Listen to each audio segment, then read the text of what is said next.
Diam-diam kita dengar Pak Menteri dan Ibu Bupati. Kalah push up. Diam-diam, kau dengar semua ini. Kapan lagi kita kerjai Pak Menteri? Ayo Pak Menteri, yuk. Salatul.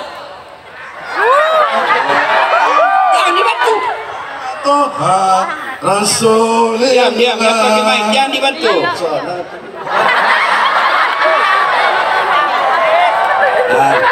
Pedot.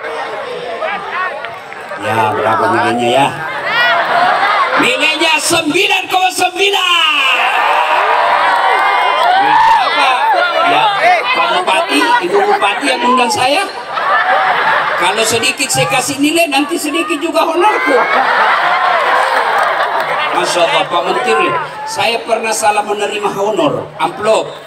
Itu saya kalau di Makassar biasanya semalam 2 ceramah saya. Selesai acara pertama, saya buru-buru ke mobil. Lari-larilah saya, dikejar sama panitianya. Tunggu dulu Pak Ustadz, tunggu dulu Pak Ustadz. Tunggu dulu. Kenapa dek? Amplop Pak Ustadz. Begitu dia kasih, saya langsung sambar. Syak! Masuk kantong. Begitu masuk kantong, saya duduk di mobil, saya buka. Astagfirullah, salah kasih itu panitianya Pak. Apa dia kasih saya? Susunan acara. Kok ketawa, senang betul mendengar saya menderita. Ayo kita selawat bareng lagi. Tolong adik-adik semua nyalakan lampu HP-nya. Kita sampaikan pesan ke seluruh Nusantara. Nih loh masyarakat Banyuwangi. Ayo nyalakan lampu HP, kita selawat bareng-bareng. Yuk. Nyalakan. Ya, yang paling ujung nyalakan. Ayo. Lightingnya matikan lampu tengah supaya kelihatan. Ini loh masyarakat Banyuwangi yang cinta selawat. Yuk kita selawat bareng-bareng. Yuk. Salatullah. Salamullah. Ala toha Rasulillah. Salatullah. Salamullah. Ala Yasin.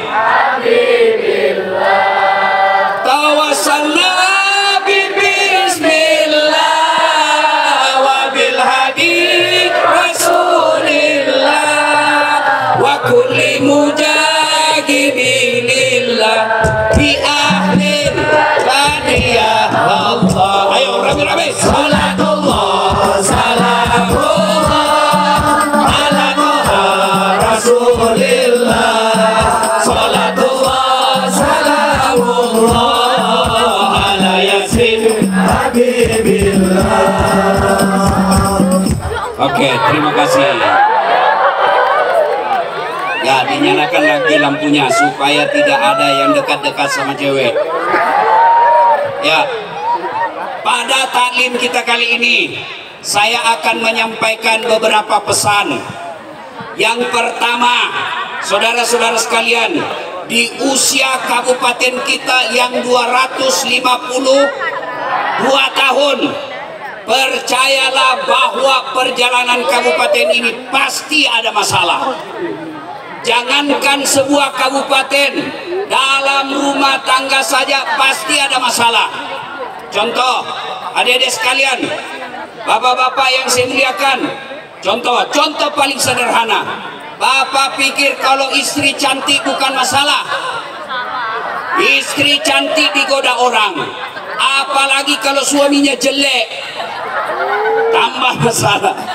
Berarti bagus kalau jelek istri, Ustadz. Istri jelek dihina orang, masalah. Kita lagi yang malu jalan sama dia. Duluan aja dek, nanti ketemu di gedung. Sampai di gedung, mana kau bang? Udah jadi dek, saya menceret. Istri cantik masalah, istri jelek masalah. Berarti bagus kalau tidak ada istri. Masalah juga. Berarti bagus kalau banyak istri, Ustaz. Lebih masalah lagi. Semua orang punya masalah. Apalagi, coba lihat, waktu kita kuliah apa masalahnya? Mau sarjana. Sudah sarjana selesai masalahnya? Tidak, mau kerja jadi pegawai. Sudah jadi pegawai selesai masalahnya? Tidak, mau jadi kepala bagian. Sudah kepala bagian selesai masalahnya? Tidak, mau lagi menjadi kepala dinas. Sudah kepala dinas selesai masalahnya? Tambah masalah besar, mau jadi sekda. Sudah jadi sekda selesai masalahnya, mau jadi bupati.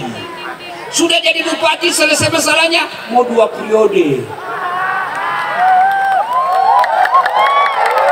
Sudah 2 periode, selesai masalahnya, ditangkap KPK. Tidak ada orang yang tidak ada masalahnya. Semua orang ada masalah. Ini yang di atas panggung, saya tahu semua masalahnya ini bapak-bapak ini. Nah, apa masalahnya? Ini bapak-bapak mau kawin lagi, takut sama istrinya. Mana ada orang? Ini yang bicara Pak Menteri. Orang pikir saya tidak ada masalah. Besar masalah saya. Apa masalah saya sekarang? Banyak janda-janda curhat. Ustadz, baru saja suami saya meninggal. Adakah doa-doa penenang jiwa? Saya kirimlah doa-doa penenang jiwa. Lama-lama dia bilang, Ustadz, bolehkah sekalian Ustadz jadi imam dalam hidupku? Bodoh. Saya mohon maaf, saya bukan imam, saya penceramah. Semua orang punya masalah. Tidak ada orang tidak ada masalahnya. Maka alhamdulillah, alhamdulillah, Allah tidak mengatakan Ibu Bupati kalau mau 2 periode jadi kaya dulu, tidak. Dasat Latif kalau mau selesai masalahmu kau jadi bupati dulu, tidak. Wahai hambaku, kalau ada masalahmu kau jadi anggota DPR dulu, tidak. Allah cuma minta 2. Dengar baik-baik. Kalau ada masalahmu, Allah cuma meminta kalian ista'inu bisabri wassalah. Sabar, perbaiki sholatmu. Maka adik-adik sekalian yang mau dapat jodoh, mau dapat jodoh, perbaiki sholatmu. Gampang bagi Allah mengirimkan jodoh yang terbaik buat kalian. Dengan catatan apa? Perbaiki sholat. Saya kasih contoh sederhana. Siapa yang punya dunia? Siapa yang punya dunia?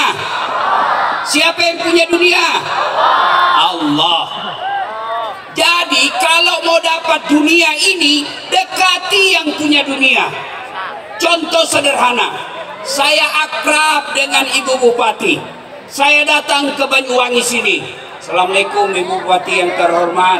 Saya lagi di bandara, mau keliling-keliling cari orang Sulsel di sini silaturahmi, tapi tidak ada mobil saya Ibu Bupati. Apa Ibu Bupati? Dia telepon ajudannya. Pak Ustadz, mohon maaf, saya lagi di Jakarta mendampingi Pak Menteri, tapi soal mobil tidak usah cemas, gampang Pak Ustadz. Beliau telepon ajudannya. Ajudan, siap. Itu ajudan biar lagi makan kacang goreng, ditelepon siap, kalau perlu dia telan yang bulat-bulat itu. Siap Ibu. Itu ada Ustadz Dasat di lapangan bandara, tolong kau bawakan mobil full bensin, jangan lupa kasih pembeli oleh-oleh. 1 jam kemudian datang ajudan. Izin Pak Ustadz, ini ada kiriman kendaraan dari Bupati, silahkan gunakan selama Pak Ustadz di Banyuwangi. Ini juga ada uang oleh-oleh. Selesai masalah saya soal mobil. Kenapa? Saya akrab yang sama punya mobil. Sebaliknya, ada orang yang dari Sulawesi Selatan, tidak pernah ketemu Ibu Bupati, tidak pernah kenalan, tidak pernah didengar namanya, datang ke sini dia telepon. Assalamualaikum Bu Bupati, saya lagi ada di Banyuwangi, bolehkah pinjam mobilnya? Siapa ditelepon Pak Ibu Bupati? Kapolres. Tangkap dia, pasti itu kan tipu. Saya tidak kenal kok tiba-tiba, pasti itu kan tipu. Tangkap dia. Begitu juga dengan sedulur-sedulur sekalian. Sholatnya cuma hari Jumat, paling terlambat datang, paling cepat pulang. Orang khotbah kau tidur. Tiba-tiba ada masalah, kau berdoa, ya Allah capek sudah saya hidup di dunia ini, ya Allah capek saya menghadapi ini. Kata Allah, malaikat, karena dia sudah capek, cabut nyawanya. Maka saudara-saudara sekalian, kecil buat Allah memberikan kalian dunia. Allah cuma minta perbaiki sholatmu. Hei, hei, hei. Bisa enggak perempuan hamil tidak pernah disentuh laki-laki? Bisa enggak? Bisa. Siapa? Siti Maryam, wanita suci, tidak pernah disentuh laki-laki, melahirkan Isa alaihissalam. Kalau Allah berkehendak, kecil punya anak. Cuma sayang sekarang banyak juga perempuan mau saingan Siti Maryam. Nggak ada suaminya, ada anaknya, ada beleng-beleng. Wih, adik-adik, bisa nggak kalian tidur 2 hari 2 malam nggak pernah bangun? Bisa nggak? Tidak mungkin. Tapi kalau Allah berkehendak, 309 tahun tidur tidak pernah bangun-bangun. Siapa bilang? Buka kisahnya Ashabul Kahfi dalam Quran. Adik-adik, bisa ndak orang hidup dalam perut ikan? Bisa ndak? Nggak mungkin. Tapi kalau Allah berkehendak, Yunus alaihissalam 40 hari dalam perut ikan keluar dengan selamat. Kalau Allah berkehendak, kecil. Adik-adik, kecil buat Allah kasih kau pekerjaan yang baik. Kecil buat Allah ibu-ibu lunasi utangmu. Kecil buat Allah kasih kau pergi umroh haji. Kecil buat Allah. Allah cuma minta perbaiki sholatmu. Ada yang bilang, saya sholat Ustaz. Betul kau sholat tapi main-main. Allah. Iya kan. Sholat kau mobil.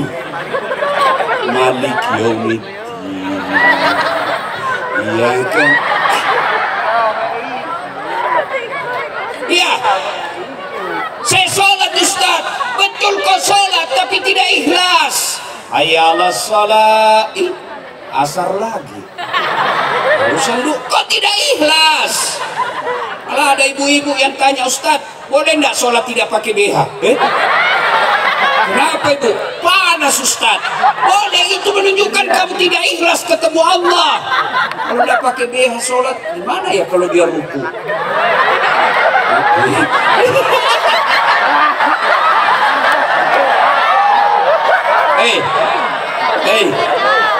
Ada ibu-ibu di sini menghadap Pak Menteri, Pan RB, tidak pakai itu. Kau datang kantor Pak Menteri, mohon maaf Pak Menteri, ditempelin kau sama istrinya.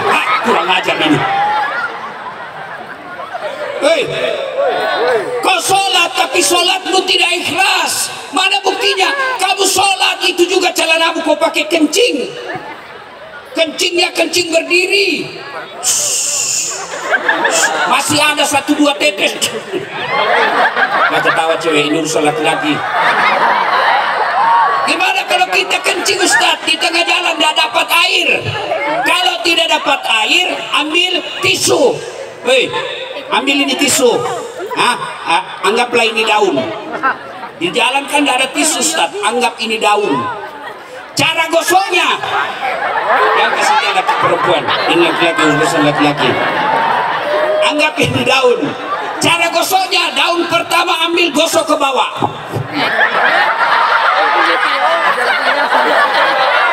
Cewek, ini urusan laki-laki.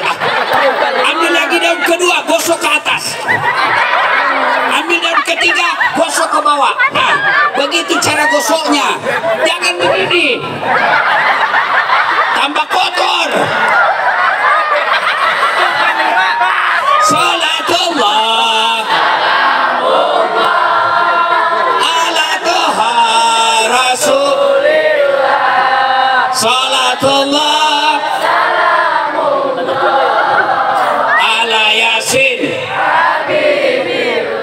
Saya sholat Ustaz. Betul kok sholat tapi main-main. Sholat gak semangat betul. Ada orang sholat kayak ditiup angin. Ada lebih semangat. Allah.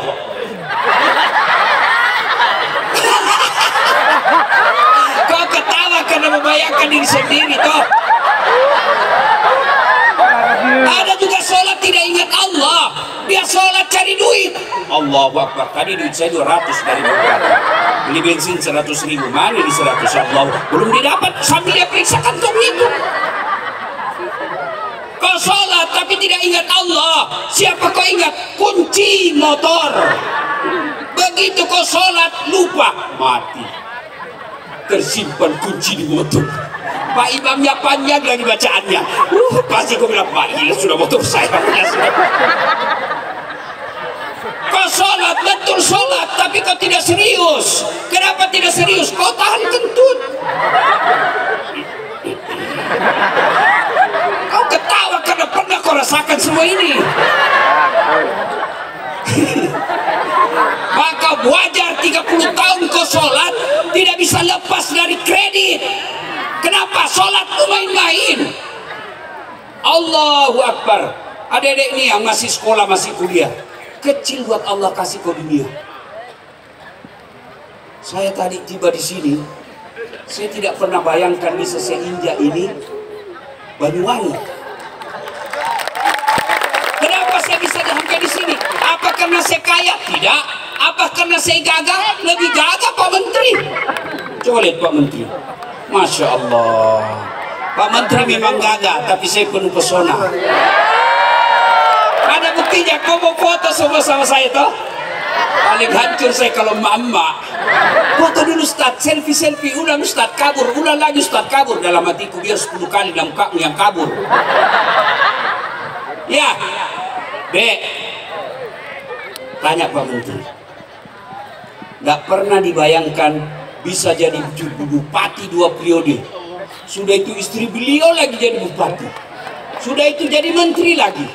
Pasti salah satu resepnya karena beliau menjaga sholat. Biarlah hidup kita terkenal, cakep, kaya, cerdas, tapi sholat dengan baik. Daripada sudah jelek, nggak terkenal, pengangguran, mulutnya bau, keteknya busuk, setiap bicara terlempar-lempar lidurnya, nggak sholat lagi. Hei, apa susahnya sholat? Ayo saudara-saudara sekalian, jelaskan ke saya, kenapa kau tidak sholat? Ustaz, saya tidak bisa kena air. Tayamum, Allah kasih kau keringanan, silakan tayamum. Ustaz, saya sakit, silakan kau sholat. Kenapa? Saya sariawan Ustaz. Kau sholat sariawan. Allah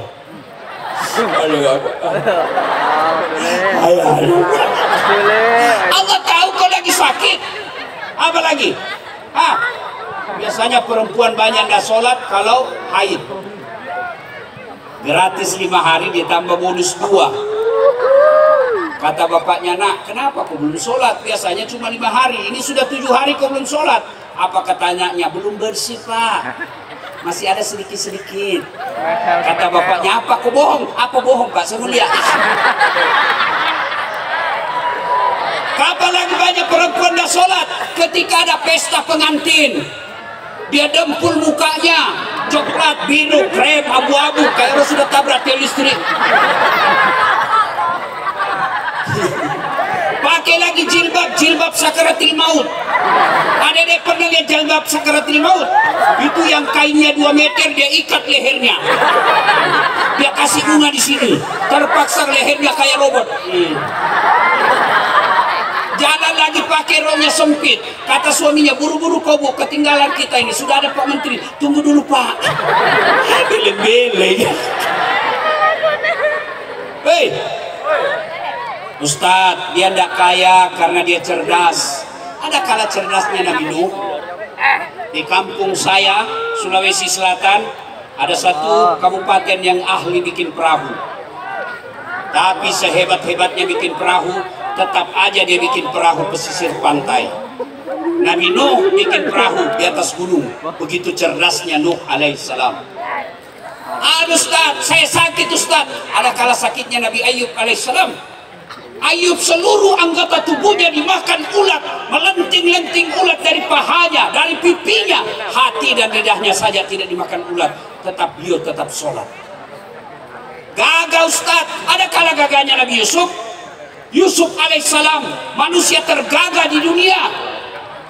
Begitu gagahnya Yusuf alaihissalam, Allah perintahkan Nabi Yusuf waktu itu diperintahkan oleh raja, silakan ibu-ibu kumpul, pegang bawang, pegang pisau, iris bawang. Mereka sedang mengiris bawang, Yusuf alaihissalam suruh lewat Yusuf. Lewat Yusuf semua ibu-ibu terpesona. Ini bukan manusia, ini malaikat. Dia tidak sadar, dia iris tangannya. Begitu pesonanya Nabi Yusuf. Ada gagak begitu di sini tidak sadar dia iris tangannya? Jangankan iris tangan, bau ketek aja lewat kita. Bau betul. Yusuf alaihissalam cakap tetap beribadah kepada Allah. Tinggi jabatannya Ustaz.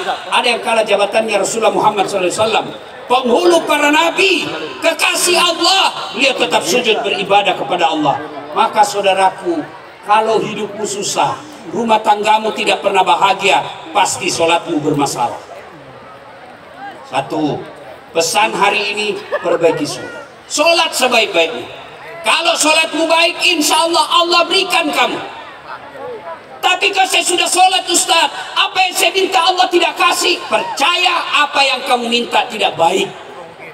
Sudah pasang baleho, sudah jual Jawa untuk jadi caleg, kok tidak terpilih. Allah tahu bukan caleg tempatmu yang terbaik. Saya tamat SMA, saya daftar tentara, mau saja masuk penerbang. Begitu tes fisik tidak lulus. Kenapa? Ceper. Tidak cukup tinggiku. Saya protes kepada Allah waktu itu. Ya Allah, kenapa kau lahirkan saya dalam keadaan pendek? Kau tidak rugi jadi Tuhan kalau saya jadi tentara. Teman saya lulus. Dia sekarang polisi reserse di Polda Sulawesi Barat. Dia pakai buah bunga di pundak. AKBP. Pakai topinya, baretnya, baret merah. Saya lulus jadi ustadz, makainya baret putih. Alhamdulillah dengan baret putih yang saya pakai, mulai baret merah sampai baret hitam, ku caramai kau semua. Allah kasih yang terbaik. Maka ini dengar para caleg, kalau tidak terpilih, jangan kau minta kembali sumbanganmu.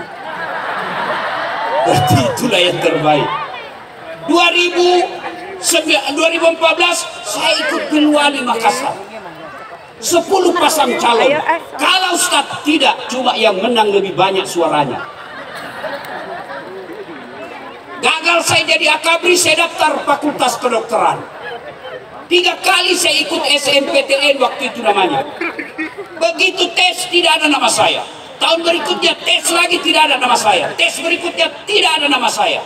Kawan saya lulus, padahal tidak pernah kalah nilai saya dari dia. Sekarang dia lulus tugas jadi dokter di Kepulauan Aru. Mau Ramadan saya telepon mau lebaran. Dok, pulang lebaran? Tidak Ustaz. Rugi-rugi kau cari uang jauh-jauh, kau tidak pulang lebaran sama keluargamu. Mahal tiket Ustaz. Dalam hati saya, untung saya tidak jadi dokter. Kenapa? Saya tidak pernah pusing soal tiket. Siapa yang belikan? Ibu Bupati. Hebatnya lagi, pergi tidak bawa uang, pulang. Maka sedulur-sedulur, perbaiki sholatmu. Apa yang kamu minta Allah kasih. Kalau kau tidak dikasih, maka percaya apa yang kamu minta tidak baik. Ustaz, saya rajin sholat, kok istri saya jelek? Sudah, itulah jodohmu. Itulah yang terbaik. Kenapa istrimu jelek? Karena kalau istrimu cantik, dia malu jalan sama kamu. Kenapa? Karena kau juga jelek. Perbaiki sholat. Ibu bapak sholat, insya Allah Allah yang akan perbaiki hidup. Saya kasih lagi contoh sederhana.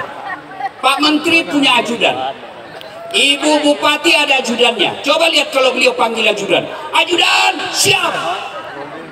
Biar lagi baring-baring tidur, lompat. Kalau perlu dia lompat itu pagar. Ada ndak ajudan dipanggil sama Pak Menteri? Ajudan, tunggu dulu Pak. Injak lehermu. Ajudan, Bapak ndak dia sesibuk. Langsung kau jadi yang tadinya kepala dinas menjadi staf ahli. Ahli yang tidak ada stafnya.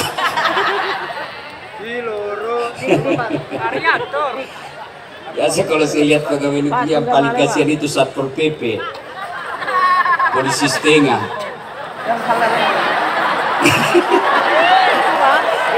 Pegawai honor lagi kasihan. Tahu lagunya pegawai honor? Tahu lagunya pegawai honor? Berakit-rakit dahulu, berenang-renang ke tepian, sakit-sakit dahulu, susah-susah dahulu, lalu kemudian tetap susah. Itu lagunya pegawai honor. Tapi pegawai negeri lebih susah lagi, Pak. Habis duitnya belum apa-apa sudah habis. Dia bilang pegawai negeri itu start tanggal 1 sampai tanggal 10 makannya sari lauk. Keren. Tanggal 11 sampai tanggal 20 turun sedikit Ustaz, sari mie. 21 sampai 30 Ustaz, sari don. Habis gaji cicilan belum lunas. Salatullah, ayo keras, ala toha rasulillah, salatullah, salamullah, ala yasin. Satu pesan kita malam ini, pelihara sholat. Ya, adik-adik kecil buat Allah kasih kalian pekerjaan. Kecil buat Allah kasih jodoh yang baik. Allah cuma minta perbaiki sholatmu. Kalau sholat sudah baik, Allah kasih yang kita mau. Ya, kalaupun tidak dikasih, percaya apa yang kita minta tidak baik. Pesan kedua, mari jaga ukhuwah, persaudaraan. Jangan gara-gara pilpres kalian berpecah belah. Adik-adik sekalian, saya tanya, 2019 siapa yang bertanding waktu itu? Siapa? Joko Widodo melawan Prabowo. Siapa yang menang? Pak Jokowi. Siapa menterinya? Prabowo. Pak Joko Widodo jadi presiden, Pak Prabowo jadi menterinya, mereka tetap satu paket, kalian bertetangga bertengkar. Maka jangan bercerai-berai.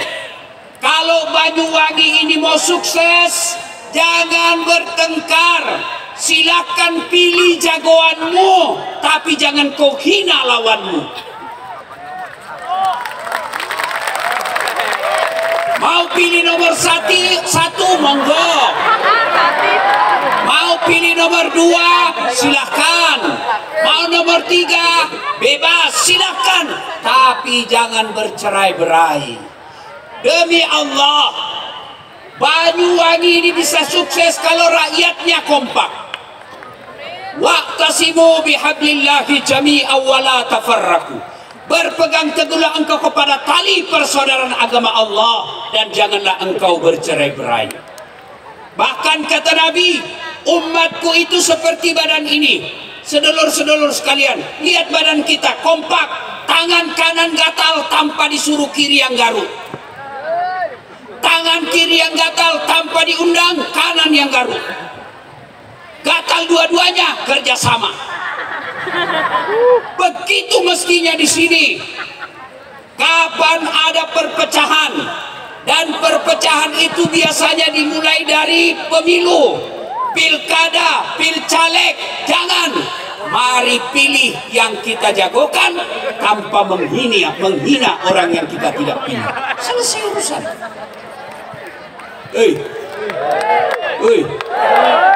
Jangan bercerai-berai. Caleg jangan sogok rakyatmu. Rakyat jangan peras calegmu. Tim sukses jangan kau menghasut rakyat. Dan biasanya tim sukses itu kontraktor. Pernah dengar ceritanya kontraktor di akhirat? Pernah? Jadi penghuni surga dan neraka ini ber-SMS-an. Kata penghuni surga, bagaimana kabarmu di situ, Mas Bro? Nggak ada enaknya di sini di neraka. Di blender kita, tidak ada waktu untuk ngaso. Menderita kita di sini. Kata penghuni neraka, kamu bagaimana kabarmu di surga? Alhamdulillah, kami nyaman di sini, Bos. 1 laki-laki, 7 bidadari. Masya Allah. Lalu kata penghuni neraka, bolehkah kami jalan-jalan ke surga melihat situasimu? Dia bilang boleh saja, cuma bagaimana caranya? Penghuni neraka kan kreatif, cerdas-cerdas. Gampang, kita bikin jembatan dari neraka, kamu bikin dari neraka, kami juga. Kata penghuni neraka, kami bikin jembatan dari neraka, kamu dari surga juga bikin jembatan. Kita ketemu di tengah. Bagaimana? Setuju? Setuju. Lelang proyek. Keluar pemenang tender. Waktu pekerjaan 3 hari. Hari pertama, jembatan dari neraka sudah selesai 50%. Hari kedua, tuntas 70%. Hari ketiga, selesai efektif dan efisien. Sampai di tengah. Tiba-tiba ini dari neraka dilihat dari surga, kok proyeknya tidak goyang-goyang. Tidak dimulai-mulai. Teriaklah ini dari neraka. Mas bro, kenapa kau belum mulai proyekmu? Kami sudah sampai di tengah sesuai perjanjian. Apa kata dari surga? Bagaimana kami mulai? Kontraktor, pemborong, panitia, pengawas, ada semua di situ.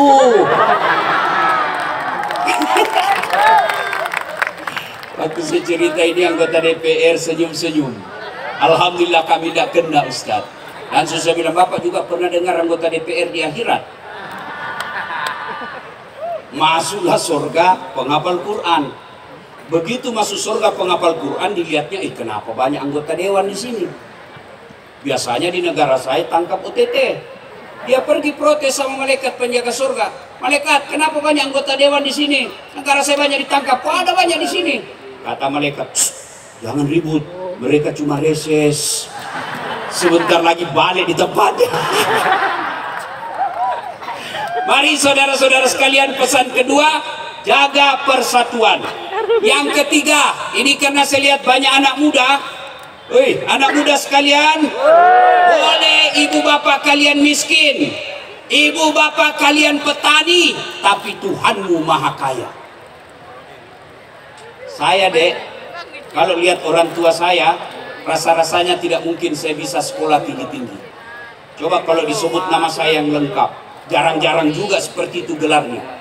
Doktor, Dasat Latif, Esos, Sarjana Sosial, SAG, Sarjana Agama, MSI, Master Science, PhD, Philosophy of Doctor. S1 saya 2, doktor saya 2, 1 dari luar negeri, 1 dalam negeri, tapi istri tetap 1. Kau takut sama istrimu, Ustaz? Demi Allah, saya tidak pernah takut sama istriku, cuma istriku lebih berani. Bagaimana Dato? Ini ada orang Bugis juga di sini, Pak Menteri, itu keluarga saya. Dia pasti kasih tahu nanti istri saya itu baju pirahmat ya. Saudara-saudara sekalian, belajar. Imam Ali pernah ditanya, ya Ali, kalau engkau disodorkan antara harta dengan ilmu, kamu pilih mana? Adik-adik, kalau disodorkan kepada kalian HP dengan kitab Durratun Nasihin, pilih mana? Pilih mana? Kitab pencitraan. Pilih, ini dipilih. Ali pikir, punya pikir, harta atau ilmu? Kata Ali bin Abi Thalib, saya pilih ilmu. Kenapa pilih ilmu ya Ali? Ada 3 kelebihan ilmu dibanding harta. 1, ilmu dia yang jaga kamu. Harta setengah mati kau jaga. Punya duit 5 juta, kasih masuk belek-belek. Tahu belek-belek? Kaleng, gembok. Sudah itu kaleng kasih masuk lemari, gembok. Sudah berapa gemboknya? 2. Masuk ke keluar kamar, gembok lagi kamar, 3 gemboknya. Keluar rumah, gembok lagi pintu, 4 gemboknya. Keluar pagar, gembok lagi pagar, 5 gemboknya. Sampai di kantor hilang kuncinya. Setengah mati kita jaga yang namanya harta. Sementara itu ilmu dia yang jaga kita. Mana buktinya? Coba lihat pasangan suami istri ini. Ada menteri, ada bupati, kemana-mana dikawal. Kenapa? Karena pintar. Tidak mungkin jadi bupati dan menteri kalau tidak pintar. Maka kalau ilmu, dia yang jaga kamu. Yang ketiga, yang kedua, keutamaan ilmu. Kata Ali bin Abi Thalib, dengan harta kau bisa dapat, dengan ilmu kau bisa dapat harta, tapi dengan harta belum tentu kau dapat ilmu. Berapa banyak orang kaya sampai di Jakarta mati lampu otaknya. Kenapa? Karena dia tidak bisa menerima teknologi. Sebaliknya, berapa banyak orang tadinya rakyat biasa karena punya ilmu, Allah angkat derajatnya menjadi dapat duit dengan ilmunya. Maka adik-adik sekalian, dengan ilmu kamu bisa dapat harta. Yang ketiga, ilmu kau belanjakan tambah, sementara